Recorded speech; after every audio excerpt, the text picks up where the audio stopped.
Daily লাইফের আরও একটি ব্লগে সকলকে স্বাগত। আশা করি প্রত্যেকেই ভালো আছেন এবং সুস্থ আছেন। তো আজকে আলহামদুলিল্লাহ 4 নাম্বার রোজা কমপ্লিট হবে। দেখতে দেখতে দেখুন 4টে রোজা হয়ে গেল। তো এখন বাজছে বিকেল 4:30। 4টে থেকে ব্লগটা শুরু করছি। তো আমাদের কি কি ইফতারে হচ্ছে পুরোটাই আপনাদেরকে দেখাবো।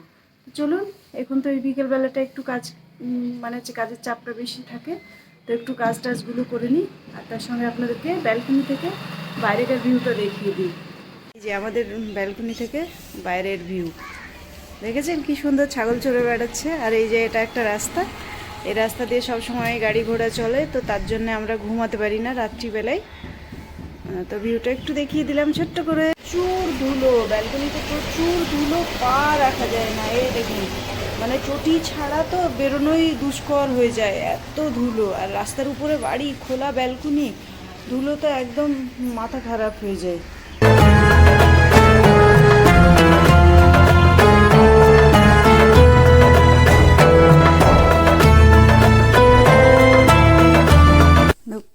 খোলা বারান্দায় সামনের দিকেও প্রচুর ধুলো, তো সেটাই আপনাদেরকে দেখাচ্ছি। আর বাড়ির সামনের দিক থেকে আপনাদেরকে ভিউটা দেখাচ্ছি। দেখুন সামনে এই যে পুকুর, মানে বাঁশের গাছ, খেজুর গাছ, এমন কিছু নেই যে নেই, কিন্তু প্রচুর মশা। আর ইফতারের জন্য একটু ডাল বড়া বানাবো, তো ডালটা আগে থেকেই বেটে রাখা হয়েছিল, পেঁয়াজ কেটে রাখা হয়েছিল। তো তার সঙ্গে নর্মাল যে মশলাগুলো, জিরের গুঁড়ো, ধনের গুঁড়ো, লঙ্কার গুঁড়ো দিয়ে একটু ভালোভাবে মাখিয়ে নেব, তারপরে ডাল বড়াগুলো বানাবো। তো একে একে সব মশলাগুলো দিচ্ছি। এটা দিলাম হলুদ গুঁড়ো আর ধনে গুঁড়ো। আর আমরা একটু ইফতারে হচপচ কোনো খাবারটা খাই না, যেহেতু এটা খালি পেটে থাকে, অতিরিক্ত তেলে ভাজা খেলে সেটা শরীরের পক্ষে ভীষণ ক্ষতিকর হবে। তাই খুব সামান্যভাবেই আমরা ইফতারটা ভীষণ সিম্পলভাবে বানাই। আমাদের ইফতারে কোনো আলাদা জৌলুস পাবেন না, ভীষণ সাধারণ, যেটা সবার থেকে আমরা একটু ব্যতিক্রম ইফতার করি। তো ডালটাই যে মেখে নিচ্ছি, মেখে নিয়ে একটু ডাল বড়া বানিয়ে নেব।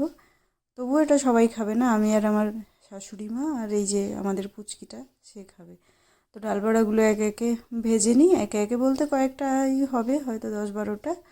তো টুকটুক করে ভেজে নিই। আর বিকেলবেলাটা এই টাইমে ভীষণ কাজের চাপ থাকে। আর এই যে আমাদের পুচকি, ও ফল কাটার দায়িত্বে আছে, তো ও ফল কাটছে। ও কিন্তু ভীষণ পরিষ্কার, এভাবে শশার আঠা বের করে কাটে। আর আজকে কি কি দুপুরে রান্না হয়েছে আপনাদেরকে পুরোটাই দেখাচ্ছি। এই যে ডাঁটা পটলের একটা তরকারি, আর এখানে হয়েছে আমড়ার টক, এটা পুরোটাই আমি খাবো। আর এইদিকে আছে আলু পোস্ত, আর তার সঙ্গে হয়েছে মাছ ভাজা। আর যদি বিকেলে কিছু প্রয়োজন হয় আর একটু অল্প অল্প করে নেব।